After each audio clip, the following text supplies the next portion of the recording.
The first rays of dawn painted the rolling hills of Magnolia County, Kentucky, in shades of gold and amber. Madison Carter opened her eyes to the familiar sound of her grandmother's labored breathing in the bed beside her. At 17, she had grown accustomed to waking before the rooster's call, her internal clock attuned to the rhythm of responsibility that had shaped her young life. "Grandma Dorothy, how are you feeling this morning?" Madison whispered, gently, touching the elderly woman's forehead to check for fever. Dorothy Carter's weathered hand found her granddaughter's, squeezing it with what little strength she possessed. "Better, sweet child, much better when I see your face." Madison smiled, though worry creased her brow. The medical bills were mounting, and their small farmhouse seemed to shrink a little more each day under the weight of their financial struggles. She had been working as a housekeeper for the Blackwood family for 6 months now, ever since they had purchased the sprawling estate on the outskirts of town. Richard Blackwood was a man who wore his wealth like armor, deflecting any attempt at genuine human connection. He had made his fortune in real estate development, buying up rural properties and transforming them into luxury retreats for the elite. His arrival in Magnolia County had been met with mixed reactions. Some welcomed the economic opportunity, while others resented the intrusion of big city arrogance into their close-knit community. "I need to get to the Blackwood estate early. Today," Madison said, preparing a simple breakfast of eggs and toast. "Mr. Blackwood is hosting some business associates this week." Dorothy's expression darkened. "That man and his friends," she muttered. "I don't like the way they look at you, Madison. There's something cold in their eyes, something that sees people as things to be used." Madison had noticed it too. The way Richard Blackwood and his associates spoke about the local residents as if they were curiosities in a museum, their struggles and hardships nothing more than amusing anecdotes to share over expensive bourbon. But she needed this job. The pay was better than anything else available in their small town, and it allowed her to care for her grandmother while keeping food on the table. After ensuring Dorothy had everything she needed, Madison gathered her cleaning supplies and the bag of fresh vegetables she planned to sell at the town square before work. The walk to the Blackwood estate was peaceful, winding through countryside that had been in her family for generations before they lost it to creditors after her parents passed away. The Blackwood mansion stood like a monument to excess, its gleaming white columns and manicured lawns a stark contrast to the modest homes scattered throughout the county. Madison entered through the servants' entrance, as she had been instructed, and began her daily routine of preparing the house for its wealthy occupants. The kitchen buzzed with activity as caterers prepared for the evening's entertainment. Madison focused on her tasks, staying invisible as she had learned to do. Rich men, she had discovered, preferred their help to be seen but not heard, present but not acknowledged. "Madison!" Richard Blackwood's voice boomed from the living room. "Bring fresh towels to the guest bathroom immediately." She hurried to comply, her soft footsteps barely audible on the marble floors. As she arranged the towels, she could hear voices drifting from the study, men laughing about their latest business conquests, their tone suggesting they viewed success as a game where others' losses were their entertainment. "You should see how these country folk scatter when we announce a new development project," one voice said, followed by cruel laughter. Madison's hands trembled slightly as she smoothed the towels. These were the men who decided the fate of communities like hers, who saw places like Magnolia County as nothing more than profit margins on a spreadsheet. Later that afternoon, Madison made her way to the town square with her basket of vegetables. The autumn air was crisp, and the leaves were beginning their transformation into brilliant reds and golds. She set up her small stand near the fountain, hoping to sell enough produce to contribute to the household expenses. The town square was unusually busy, filled with strangers in expensive clothes who followed Richard Blackwood around like disciples. They pointed at buildings and landmarks as if they were selecting items from a catalogue, their discussions peppered with terms like development potential and market value. "Look at this quaint little vegetable stand," one of Blackwood's associates said, approaching Madison with a smirk. "How delightfully rustic." Madison forced a polite smile. "Fresh vegetables, sir, grown right here in the county." The man examined her produce with theatrical exaggeration, as if he were a food critic evaluating a five-star restaurant. "And I suppose you picked these yourself from your family farm?" "Yes, sir," Madison replied quietly, sensing the mockery in his tone. "How wonderfully authentic," another man joined the conversation. "It's like stepping back in time, isn't it, Richard?" Richard Blackwood approached, his presence commanding immediate attention. "Madison works for me," he announced to his friends, as if she were a prized possession. "A local girl, very traditional." The way he said it made Madison's skin crawl, but she maintained her composure. She needed this job, and antagonizing. Her employer would help no one. "You know, Richard," one of the men said, his voice taking on a tone that made Madison's stomach tighten, "we should show your employee some of the finer aspects of country living, perhaps introduce her to some of the local wildlife." The group exchanged glances that Madison didn't understand, but something in their expressions made her want to step backward. There was a predatory quality to their amusement, as if they shared a secret joke at her expense. "That's an interesting idea, Marcus," Richard said slowly, his eyes fixed on Madison. "We do have that magnificent stallion in the back pasture. Thunder, isn't that his name? The one the previous owner warned us about." Madison had heard whispers about the horse. A magnificent black stallion with a reputation for being unpredictable and dangerous. Several experienced horsemen had been injured trying to handle him, and even the local veterinarian approached him with extreme caution. "Perhaps Madison would like to meet Thunder," Richard continued, his smile not reaching his eyes. "After all she's been working so hard, she deserves a little recreation." The men laughed, and Madison felt a chill that had nothing to do with the autumn breeze. She wanted to leave, to pack up her vegetables and run home to the safety of her grandmother's arms, but her feet seemed rooted to the spot. "I should get back to work, Mr. Blackwood," she said, her voice barely above a whisper. "Nonsense," Richard replied, his tone leaving no room for argument.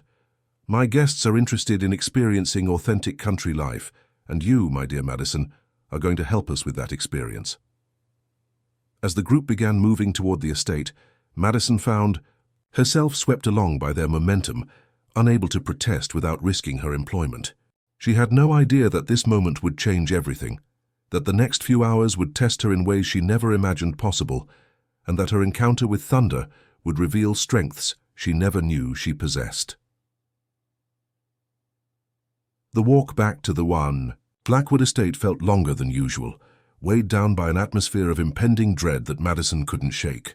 Richard Blackwood and his associates moved ahead of her like a pack of predators, their laughter echoing off the countryside as they discussed their plans for the evening's entertainment.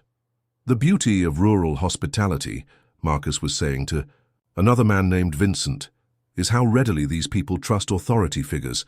It's almost touching in its naivety." Madison's hands clenched around the handle of her empty vegetable basket.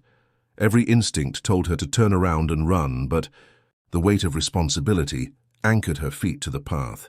Her grandmother needed medication, their property taxes were overdue, and this job was their only lifeline in an increasingly uncertain world. As they approached the estate, Richard guided the group toward the rear of the property, where several paddocks and a large pasture stretched toward the woods. Madison had glimpsed this area during her cleaning duties, but had never ventured close. The previous owner had been a horse breeder, and the facilities remained impressive, despite being largely unused since the Blackwood purchase.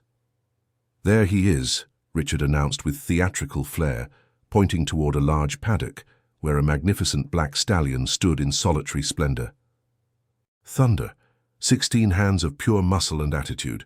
The previous owner warned me that he's injured 3 experienced horsemen and refuses to be ridden or even properly handled." Thunder was indeed spectacular. His coat gleamed like polished obsidian in the afternoon sunlight, and his powerful frame spoke of strength and nobility. But even from a distance, Madison could sense something in his bearing that seemed less like aggression and more like profound loneliness. "Magnificent creature," Vincent murmured appreciatively. "Shame he's so unmanageable." "Well," Richard said, his voice taking on that predatory tone Madison had learned to fear, Perhaps it's time someone taught both Thunder and our young employee here about proper respect for authority. The meaning behind his words hit Madison like a physical blow. They intended to put her in the paddock with an allegedly dangerous animal for their amusement. Her mouth went dry as the reality of the situation crystallized. "Mr. Blackwood," she said, her voice trembling, "I don't think that's a good idea. I don't know anything about horses, especially not one with a reputation like that." "Nonsense," Richard replied dismissively. "You've been working on farms your entire life. Surely you have some natural country instincts when it comes to livestock." Marcus pulled out his phone, already positioning himself for the best angle. "This should be quite entertaining. Rural girl meets untamed beast, very authentic."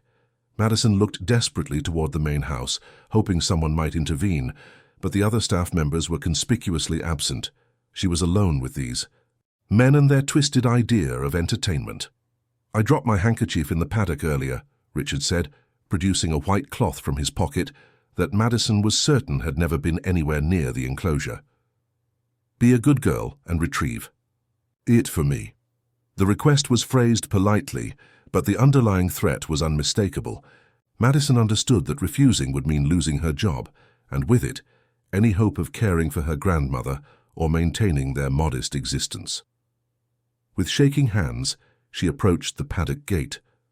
Thunder had moved closer, drawn perhaps by the unusual activity. Up close he was even more impressive and intimidating. His dark eyes seemed to assess her with an intelligence that was both beautiful and unnerving. "Go on," Richard encouraged, his phone now recording alongside Marcus's. "Thunder won't hurt you. He's all bark and no bite." Madison knew this was a lie. She had heard enough stories about the stallion's aggressive behavior to understand the very real danger she was walking into. But with 4 pairs of eyes watching her expectantly, she felt trapped between equally unacceptable choices. She unlatched the gate and stepped into the paddock, her heart hammering against her ribs.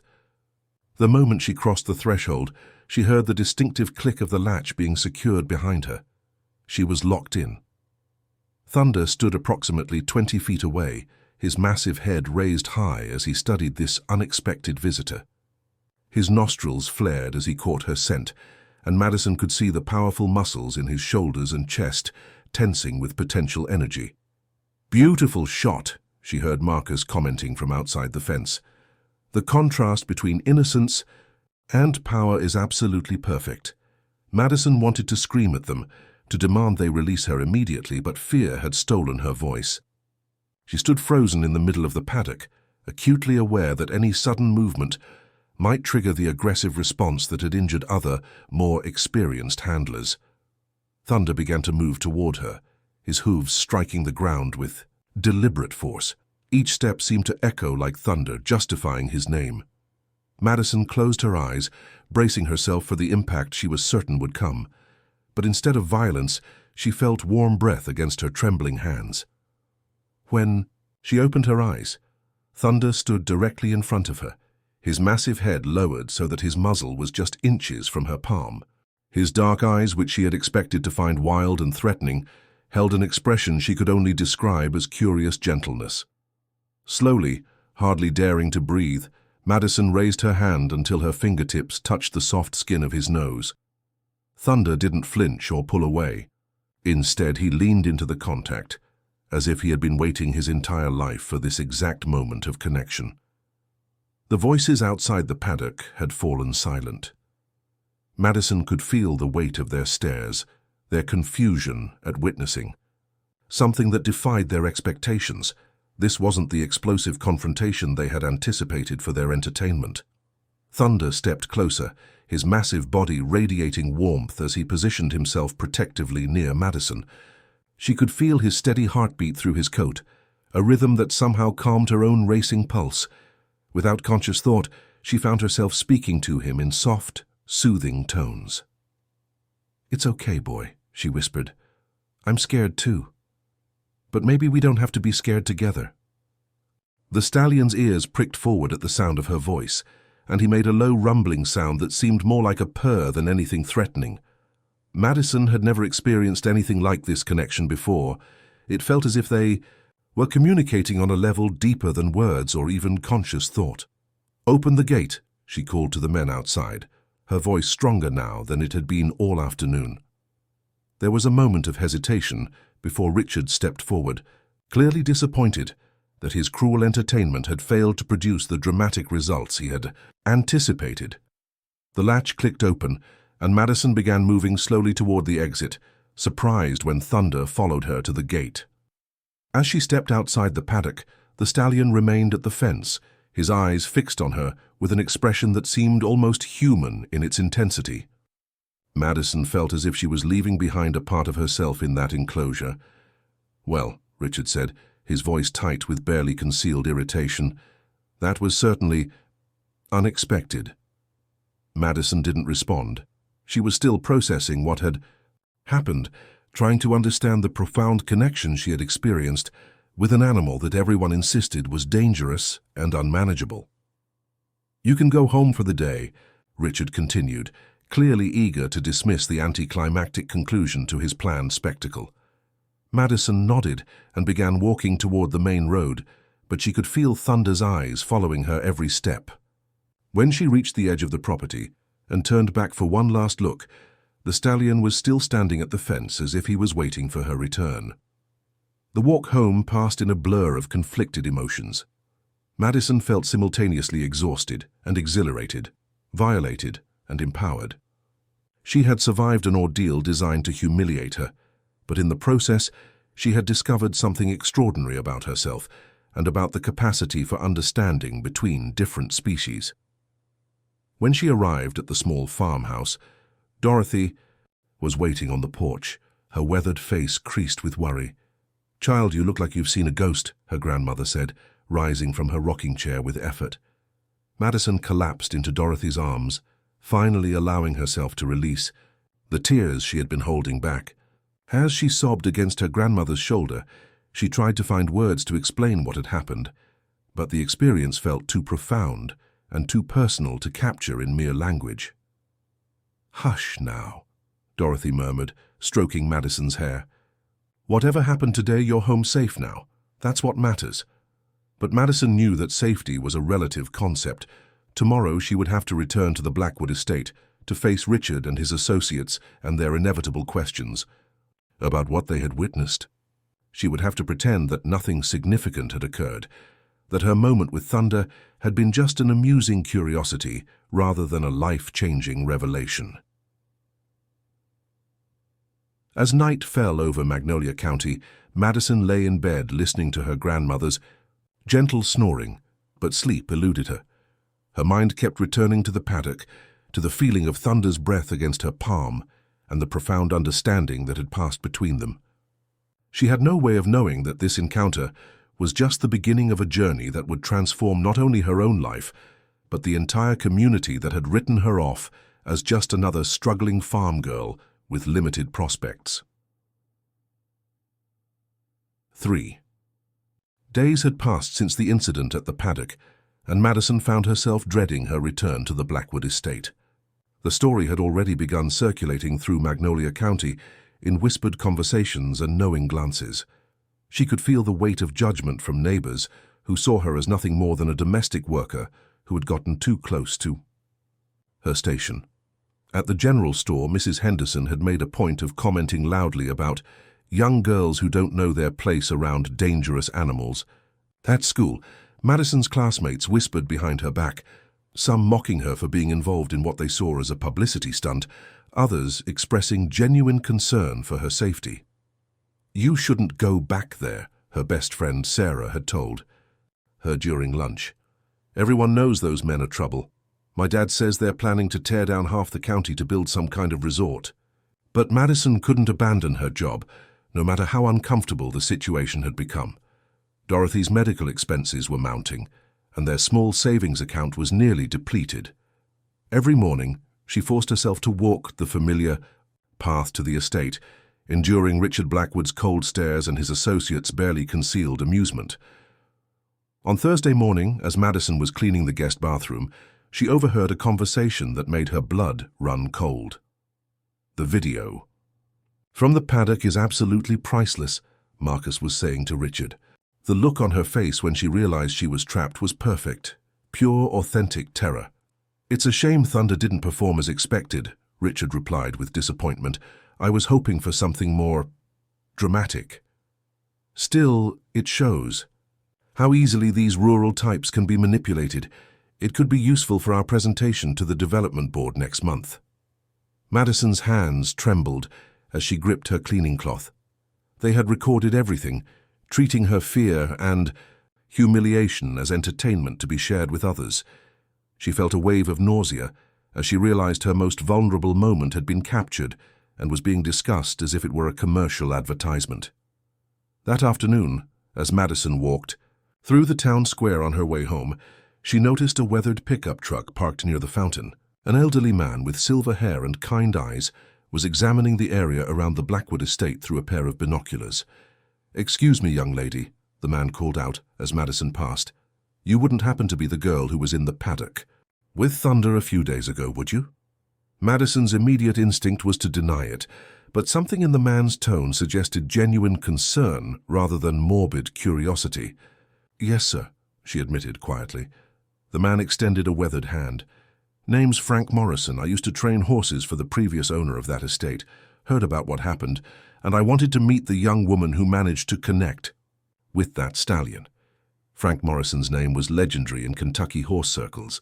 Madison had heard her grandfather speak of him with reverence, describing him as one of the finest horse trainers in the state before his retirement several years earlier. "I didn't do anything special," Madison said, uncomfortable with the attention. "I was just scared, and somehow Thunder seemed to understand that."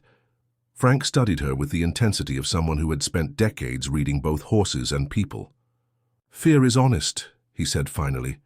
"Horses respect honesty more than they respect strength or dominance. What you did in that paddock, that wasn't luck, young lady. That was a gift." Madison felt tears prick her eyes. After days of whispers and judgment, Frank's words offered the first validation she had received since the incident. "Would you mind walking with me?" Frank asked. "I'd like to hear your version of what happened if you're willing to share it." As they strolled through the countryside, Madison found herself telling Frank everything: the cruelty of Richard Blackwood and his associates, the terror she had felt when trapped in the paddock, and the inexplicable connection she had experienced with Thunder. Frank listened without interruption, occasionally nodding with understanding. "That horse has been through trauma," Frank said when Madison finished her story.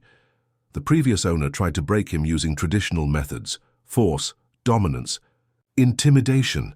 Thunder learned to protect himself by becoming aggressive toward anyone who approached him with those intentions." "But I wasn't trying to dominate him," Madison said. "I was just as scared as he was." "Exactly," Frank smiled. "You approached him as an equal, with honesty and vulnerability. You didn't try to control him or prove your superiority. You just existed in the same space, sharing the same emotion. That's the foundation of true communication with horses." They had reached the edge of Frank's property, where Madison could see several horses grazing peacefully in well-maintained pastures. The sight was beautiful and calming, a stark contrast to the tension that surrounded the Blackwood estate. "I have a proposition for you," Frank said suddenly. "I'd like to teach you how to work with horses properly. Not the old-fashioned way of breaking their spirits, but the way your grandfather would have appreciated, with patience, respect, and understanding." Madison's heart raced with excitement, but practical concerns immediately dampened her enthusiasm. "I couldn't afford to pay you for lessons, Mr. Morrison, and I have responsibilities at home." "Who said anything about payment?" Frank chuckled. "I've been looking for someone with natural ability to help me with my horses. Consider it an apprenticeship.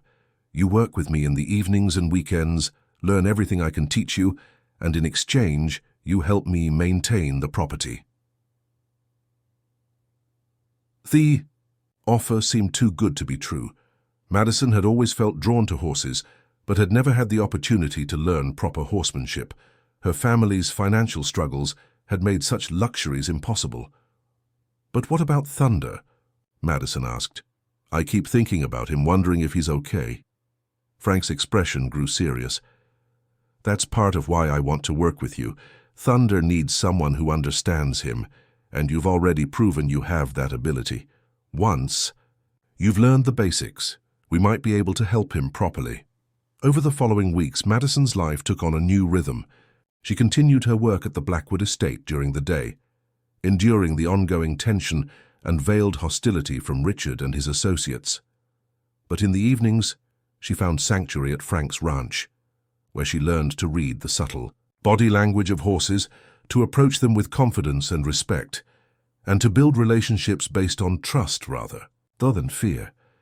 Frank was a patient teacher who understood that true horsemanship couldn't be rushed. He taught Madison how to recognize signs of stress or contentment in horses, how to use her voice and posture to communicate intentions, and most importantly, how to listen to what the animals were trying to tell her. Horses are incredibly sensitive to human emotions, Frank explained one evening as Madison practiced leading a gentle mare named Buttercup around the training ring. They can sense fear, anger, sadness, and joy from across a field. That's why authentic communication with them requires complete honesty about your own emotional state. Madison discovered that her natural empathy, which had often made her vulnerable to exploitation by people like Richard Blackwood, was actually her greatest strength when working with horses. She could sense their moods and needs instinctively, responding to subtle cues that other handlers might miss.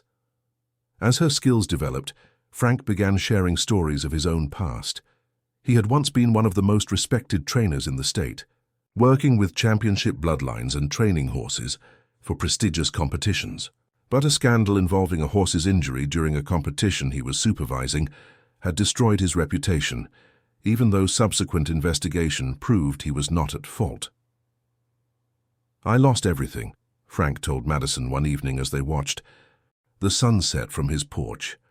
"My business, my reputation, most of my friends. People believed the initial reports and never bothered to learn the truth when it came out later." "That must have been horrible," Madison said, understanding the pain of being unjustly judged.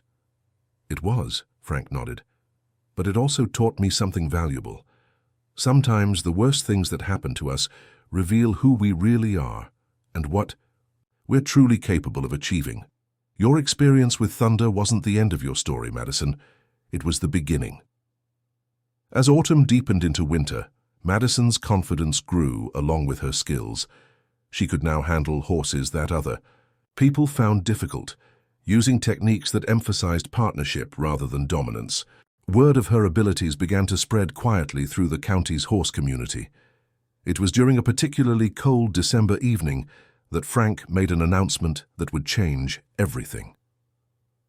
"There's a regional horse show coming up in the spring," he said as Madison finished grooming a spirited young gelding named Copper. "It's not a major competition, but it draws participants from across the state. I think you should consider entering." Madison nearly dropped her brush. "Me? In a competition? Mr. Morrison, I've only been learning for a few months." "You have more natural ability than riders who've been competing for years," Frank insisted. "And more importantly, you understand horses in a way that can't be taught through traditional methods. You have something special, Madison. It's time the world saw it." The idea was both thrilling and terrifying. Madison had watched horse competitions on television and had always been awed by the grace and skill of the riders. The thought of entering such an arena herself seemed impossible. "But what would people say?" Madison asked. "I'm just a housekeeper. From a poor family. People like me don't compete in horse shows." Frank's eyes flashed with determination. "People like you are exactly who should be competing. Your background doesn't determine your worth or your potential. If you can handle Thunder when experienced trainers couldn't even approach him, you can certainly hold your own in a competition." As Madison walked home that night, her mind raced with possibilities and fears. The idea of competing seemed like a dream too ambitious for someone in her position, but Frank's confidence in her abilities was intoxicating. She had no way of knowing that her decision to accept Frank's challenge would set in motion events that would expose the cruelty she had endured, bring justice to those who had wronged her, and transform her from a marginalized domestic worker into a symbol of hope for an entire community. The girl who had once been trapped in a paddock for others' amusement was about to discover that her greatest strength lay not in her ability to endure humiliation, but in her capacity to rise above it. Spring arrived in Magnolia County with a burst of wildflowers and renewed hope. Madison had spent the winter months training intensively with Frank, her skills developing far beyond what either of them had imagined possible. The regional horse show was only 2 weeks away, and despite her nervousness, Madison felt ready to face the challenge. The news of her planned participation had spread through the community like wildfire, generating reactions ranging from supportive excitement to skeptical dismissal. Many residents were genuinely proud that someone from their small county would be competing at a regional level, but others questioned whether a domestic worker had any business entering such an elite event. "It's admirable that the girl has ambition," Madison overheard Mrs. Patterson saying at the grocery store.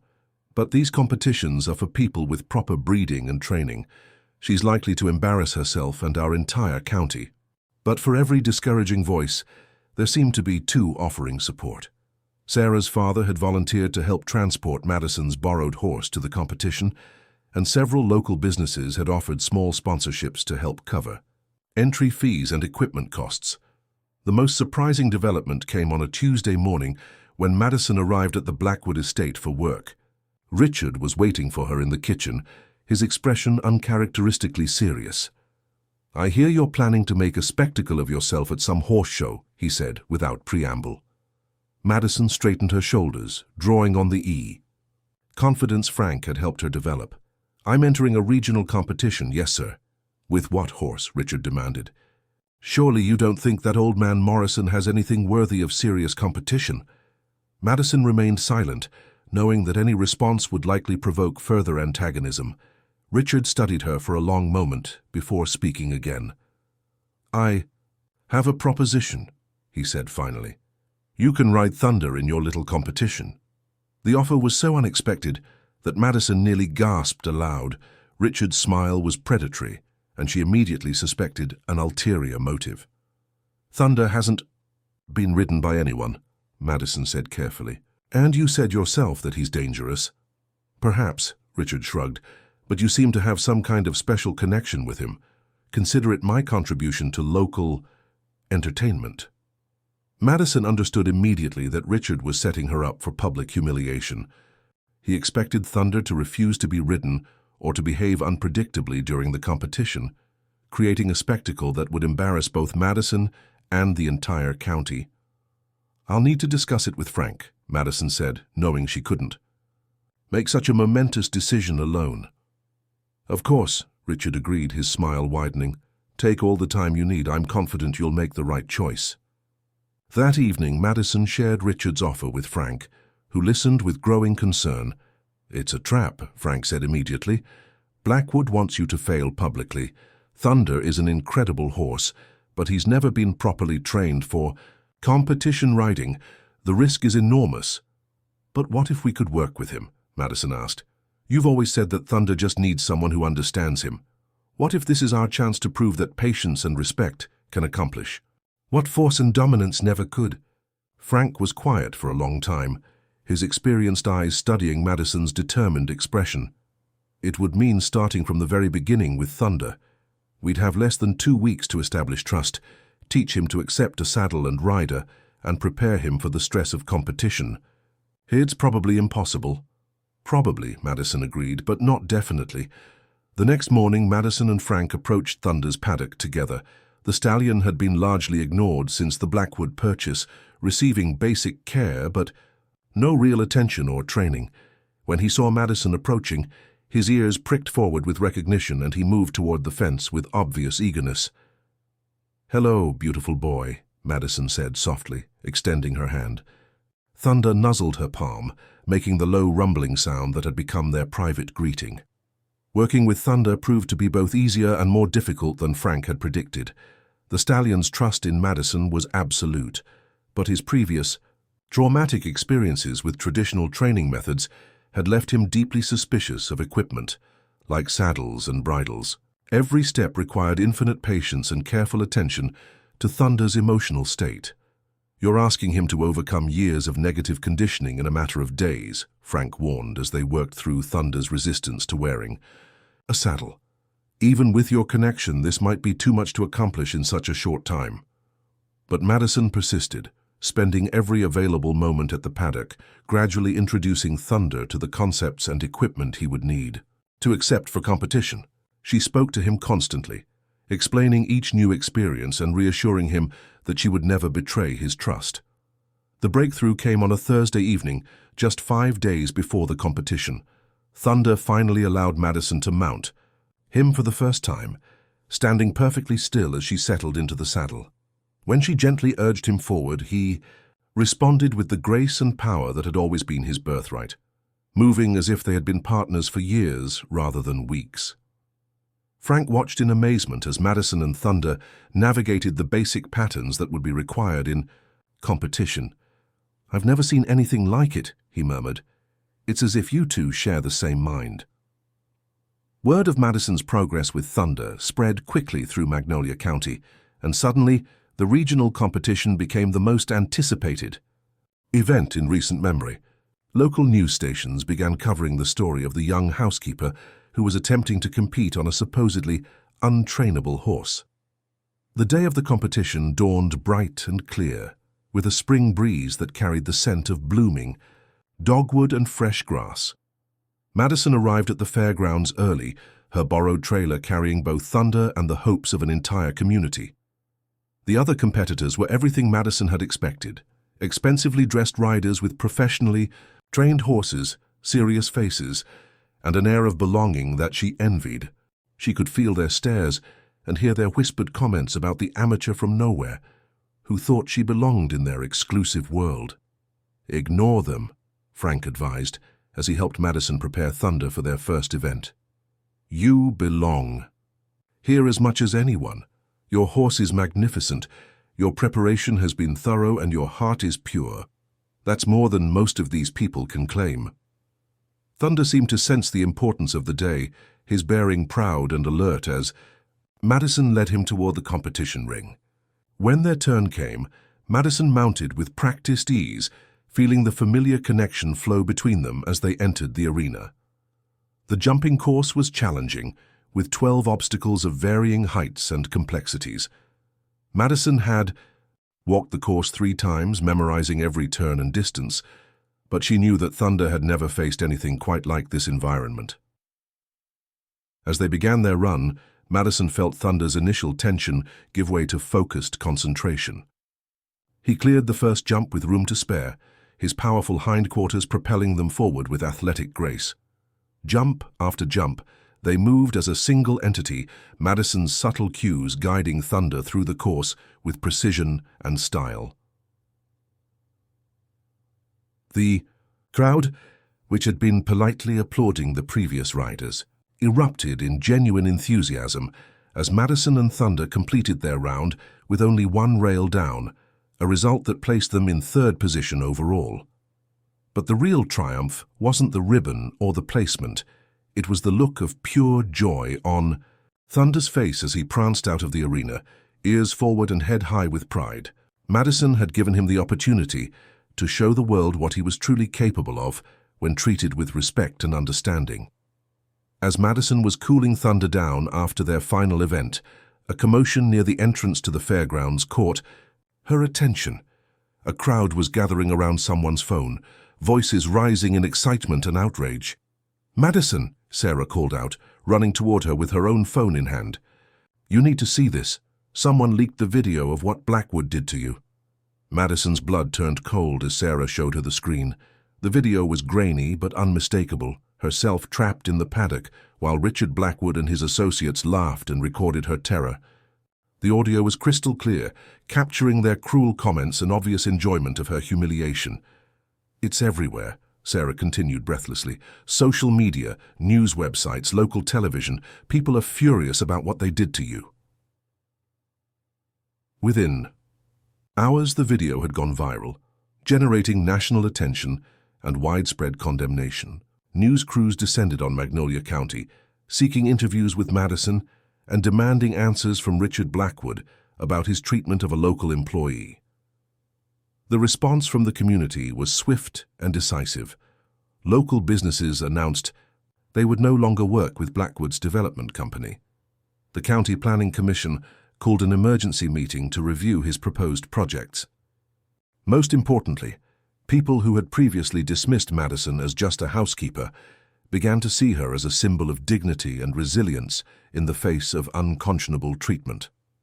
"What you accomplished today," Frank told Madison as they loaded Thunder back into the trailer, "goes far beyond any ribbon or trophy.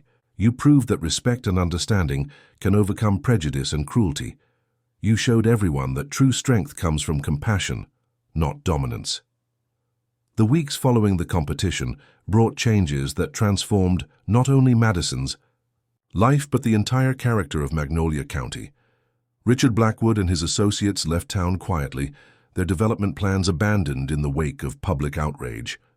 The estate was purchased by a local conservation group and converted into an equestrian therapy center. Madison found herself at the center of this transformation, her natural ability with horses making her an invaluable asset to the new facility. She was offered a full scholarship to attend agricultural college with a focus on equine studies, ensuring that her education would match her natural gifts. Thunder became the center's lead therapy horse, his gentleness with children and adults who had experienced trauma proving that his capacity for healing extended far beyond his relationship with Madison. The stallion, who had once been considered dangerous and unmanageable, became a beacon of hope for people struggling with their own challenges. "It's funny how things work out," Dorothy said one evening, as she and Madison watched Thunder grazing peacefully in the pasture behind their house. The therapy center had provided them with a modest cottage on the property, ensuring that Madison could continue caring for her grandmother while pursuing her newfound career. "Sometimes the worst experiences in our lives turn out to be preparation for the best ones," Madison replied, thinking about her journey from a frightened girl in a paddock to a confident young woman who was helping others heal through her work with horses. Frank, who had been officially hired as the therapy center's head trainer, often marveled at how Madison's compassion and Thunder's gentle strength had created something beautiful from what had begun as an act of cruelty. The story of Madison and Thunder became a source of inspiration throughout Kentucky and beyond, proving that authentic connection and mutual respect could overcome any obstacle. Educational programs were developed based on their approach to horse training, emphasizing emotional intelligence and communication over traditional methods of dominance.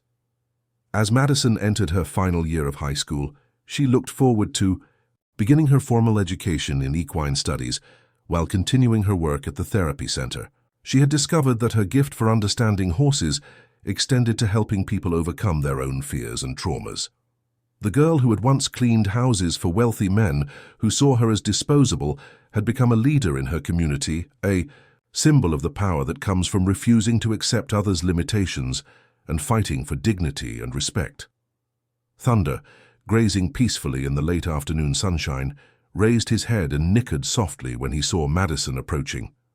Their bond, forged in a moment of shared vulnerability, had grown into something that transcended the ordinary relationship between human and horse. As Madison reached out to stroke Thunder's neck, she reflected on the journey that had brought them both to this moment of peace and purpose. From trauma had come wisdom, from cruelty had emerged compassion.